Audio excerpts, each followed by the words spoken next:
கொட்டடி மரணங்கள், குடியாட்சியின் அவமானங்கள், ஜனநாயகத்தின் அவலங்கள். சிறையில் ஒருவர் உயிர் போவது என்பது அந்த நாட்டில் ஜனநாயகத்தின் உயிர் நசுக்கப்படுவதற்கு சமம். ஜெயராஜ் பென்னிக்ஸ் வழக்கு என்பது ஒரு கொட்டடி வழக்கு.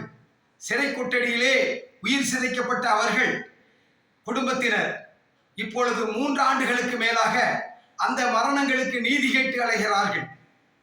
பொதுவாக மாவட்ட காவல்துறை, அதன் பின்பு சிபிசிஐடி, அடுத்து சிபிஐ என 3 புலனாய்வு அமைப்புகள் மாறி மாறி விசாரித்த பின்னும் 3 ஆண்டுகள் கடந்து 4ஆம் ஆண்டு வரப்போகின்ற இந்த நிலையிலும் அவர்களுக்கான நியாய தீர்ப்பு வரவில்லை என்பது கொஞ்சம் கவலைக்குரியதாக இருக்கிறது.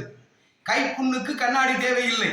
ஆதார ஆவணங்கள் தெளிவாக இருக்கின்ற இதை போன்ற சிறை மரணங்களுக்கு விரைவிலே தீர்ப்பு வழங்கப்பட வேண்டும். தாமதமான நீதி தள்ளப்பட்ட நீதி. விரைவில் கிடைக்கின்ற நீதி மக்களுக்கு ஒரு நிம்மதியை ஏற்படுத்துகின்ற நீதியாக இருக்கும்.